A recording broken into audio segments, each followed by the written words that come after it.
Good day, ladies and gentlemen. My name is Janik Das. I'll be presenting the critical design review for the automated bone lengthening device.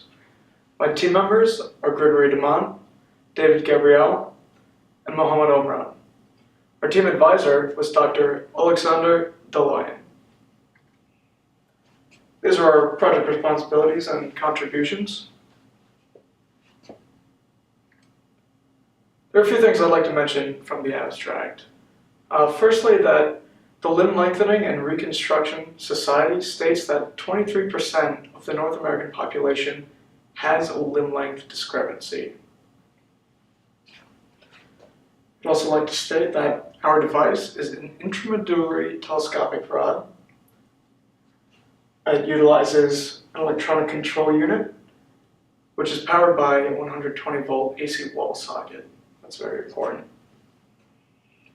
The primary focus of this project is to devise a novel device which will address the issues which have been brought up by patients and orthopedic specialists alike, issues with current devices such as the Ilizarov device and the ISKD, intramedullary skeletal kinetic distractor.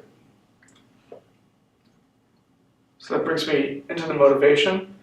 Upon conducting extensive research, we found that treatable with distraction osteogenesis, or to be treated with distraction osteogenesis, you must have a limb length discrepancy of 1 centimeter or greater. Furthermore, the Ilizarov device and the ISKD do not function as they claim, or as the manufacturers of those products claim. Also, the ISKD has been fully recalled off the market as of August 2012. Therefore, there are no intramedullary distractors in the American market. Here we have the baseline requirements. This left column are parameters derived by the Limb Lengthening and Reconstruction Society as to what they believe would fully define a distraction device. From those parameters, we've chosen our own functional design constraints. We've chosen that the device must be implanted within the bone. The device must perform distraction actually and fully mechanically. The primary materials which we will be fabricating the device from must have a high mechanical fidelity, particularly the Young's modulus greater than 114 gigapascals. Our device must be highly controllable, and the process itself of distraction must be accurate and very precise. Prescribed by an orthopedic specialist, 0.2 millimeters of distraction per distraction session, split over 4 to 5 distraction sessions per day, equaling maximum 1 millimeter of distraction per day.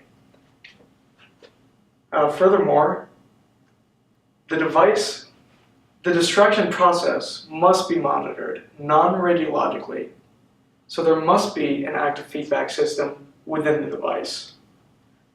And lastly, biocompatibility, that's trivial. Here we have the functional block diagram of the ABLD. It all starts with the medical professional who qualifies the patient to receive a distraction osteogenesis treatment. Once the ABLD is chosen and implanted within the patient has the choice of actuating the distraction process with the LCD user interface. The LCD UI is interfaced with our electronic control system. The entire system receives power, as I said before, through a 120-volt AC wall socket. The electronic control system will actuate the motor. Now, the motor will transmit power into a flexible shaft. This flexible shaft is fed through a cannula. Now, the cannula is a hollow tube which extends from the surface of the intramedullary rod to the surface of the skin. The flexible shaft transmits power to a power screw. The power screw is threaded into the telescopic rod. Therefore, when rotated, the telescopic rod will distract off of the power screw, hence distracting the bone. When the telescopic rod is distracting off the power screw, it will also actuate our sensory system. The primary distraction mechanism of our device is a power screw. Now, the power screw has been designed to be self-locking, therefore it will not rotate in the opposite direction and therefore consolidating bone, prematurely consolidating bone. Some important numbers, 5 millimeter outer diameter and 1 millimeter lead. This is the initial design of the ABLD. It has 6 primary components: proximal intramedullary rod, distal intramedullary rod, cannula, thrust bearing, telescopic rod, and power screw. The material we've chosen is TI6 AL4V. This material has been used in many orthotic implants, therefore by heritage it is an acceptable material to use. There are a few aspects of this design which we considered to be qualified for redesign. Essentially, the cantilever beam style cannula at a 90-degree angle. That's unacceptable purely because it could be sheared right off in any instance of a perpendicular stress. This design also failed SolidWorks simulations that had to be improved on. Also, a primary concern was the fact that the power screw would be following the telescopic rod as it distracts. This would leave an opening at the end of the cannula because the flexible shaft would also have to follow the distraction. Now, this would allow fluids and/or particulate matter to enter the cannula. That's unacceptable because that particulate matter or fluids could coagulate and seize the mechanisms in the device or cause severe bone infections. Now, the redesign had many changes. We added external geometries purely for fixation and assembly of the device. We angled the cannula to remove the cantilever, some of the cantilever effect. The angle just increases the surface area of contact at the interface point. We've also increased the wall thickness of both proximal and distal rods. This is to ease the stresses in the entire device when we're simulating it in SolidWorks.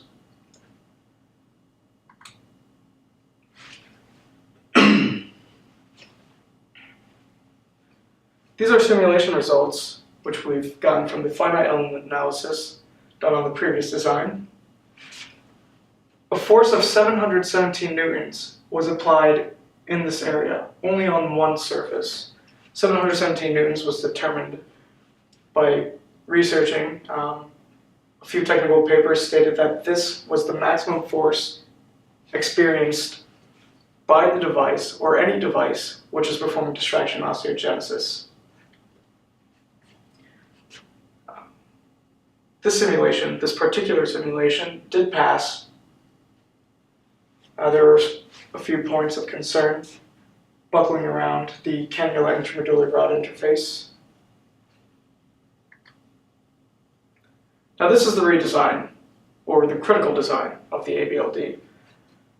We added internal geometries to this design, we've altered wall thicknesses, and we've also changed some of the components of the design. We've removed the thrust collar and we've replaced it with a fixed thrust bearing. By doing so, we eliminate the power screw following the telescopic rod as it distracts. The primary components are the distal intramedullary rod, proximal intramedullary rod, telescopic rod, the cannula, the power screw, the flexible shaft. This, you may not see it, but it's our feedback system. This is the flexible membrane potentiometer, and this is the thrust bearing. Here we have the external unit. This houses the LCD user interface where the patient can actuate distraction, and currently it houses an Arduino board. However, that will be replaced by a printed circuit board. This is a simulation run on the previous design. This passed the simulation. as well as we also determined, this is a simulation run on the previous design. It passed the simulation. The von Mises stresses, the maximum von Mises stresses experienced in the device are 2.3 times 10 to the 7 Newton meters squared pascals, and the yield strength of the device is 8.3 times 10 to the 8 pascals. Therefore, we have passed the simulation. One difference you see between this design and the first redesign is the placement of the cannula. The placement of the cannula is very important. The farther up on the device that is interfacing allows a greater area for deformity or non-union or severe fracture to be treated. If the cannula was down here, we would only have this area to treat. This is a simulation run on the telescopic rod just to ensure that it can withstand all forces. And it does, no yielding. Now the configuration of the thrust bearing is different than standard thrust bearing configurations, as shown here, a single thrust bearing configuration. We've chosen a tandem thrust bearing configuration because we believe that it would relieve stresses in the proximal section of the intramedullary rod, as well as in the thrust bearing. However, we needed to prove that. Therefore, we ran the simulation using 717 newtons applied on this face as well as the inner faces. And as you can see, the maximum von Mises stresses, 9.3 times 10 to the 7 Newton meters squared. And in the single configuration, 2.3 times 10 to the 8 Newton meters squared. Therefore, it does what we do believe. This is our test apparatus, our physical test apparatus for the ABLD. This will perform a buckling test, simulating the dynamic environment in which the ABLD will be implanted. The one thing it does not simulate is being fully encapsulated or enclosed by the femur or tibia in other cases. Furthermore, we'll be attaching a strain gauge to this device. That strain gauge will be hooked up to a data acquisition unit, and then that will be plugged into computer so we could use LabVIEW to acquire data, primarily data based on the force. That data on the force, the data acquired about force can be translated into stress, because we do know the area where the force is applied. Furthermore, utilizing a high-definition camera, we can determine the elongation and deformation experienced by the ABLD. By plotting the stress versus the strain experienced by the device, we can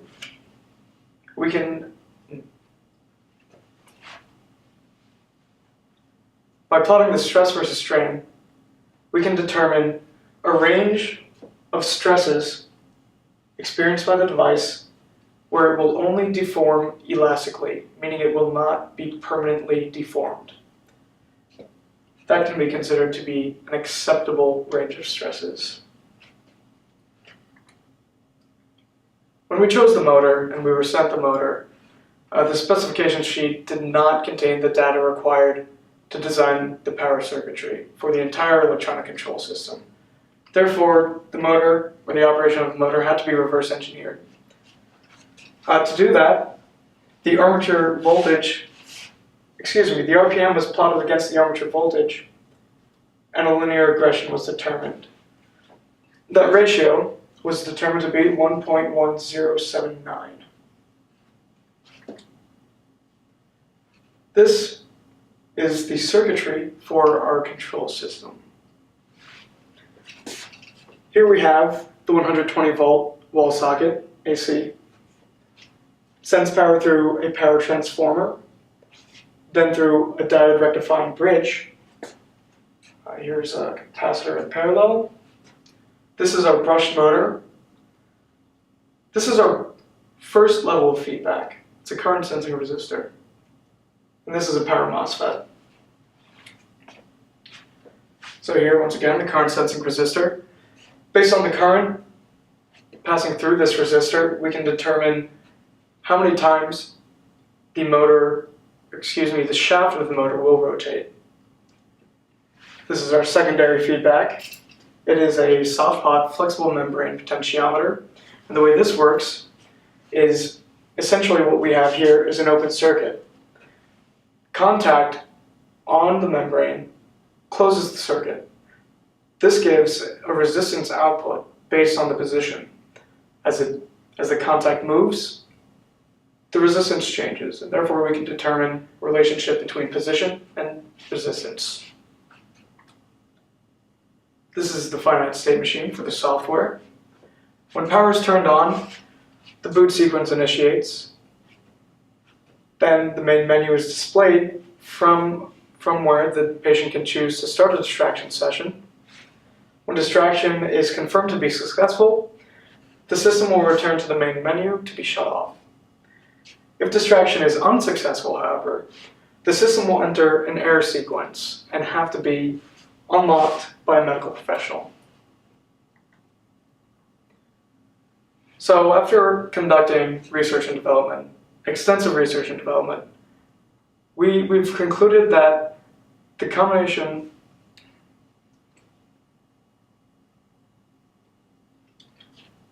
After extensive research and development, we have determined that the combination of mechanisms which we've chosen is feasible. They will work in unison, and the device will function as we claim it to function. However, there are a few limitations. Primarily, the manufacturing technologies currently available to us limit the components we can choose, and they also limit the dimensions we can give those components, which is very important because each person's bone is a different size. Furthermore, we've determined that we do need more feedback systems, just for redundancy and safety purposes.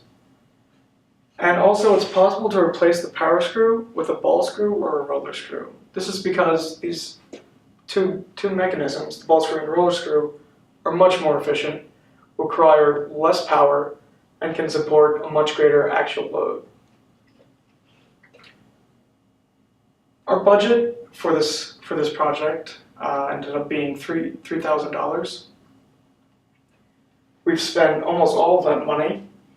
One thing I'd like to say is that the manufacture of a titanium prototype with removed internal geometries and simplified external geometries would cost $1,200.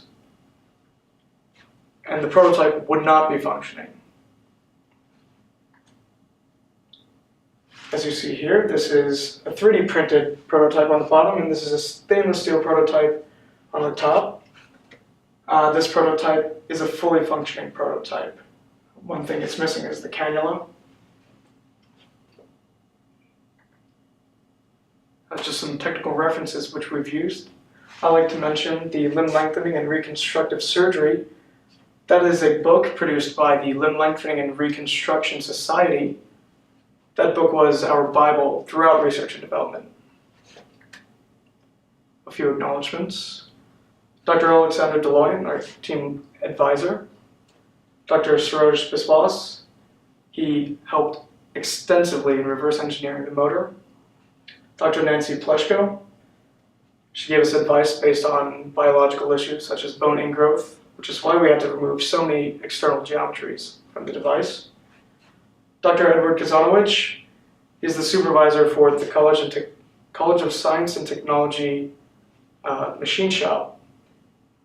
And Matthew McCormick, these two gentlemen are fabricating our prototype.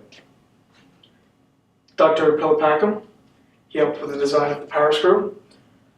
Randy Rood helped with the selection of the motor and the power screw from Hayden Kirk Motion Solutions. Dr. Vanessa Yingling, she provided us with artificial bones and also some preliminary advice. And Ms. Vernell Ross.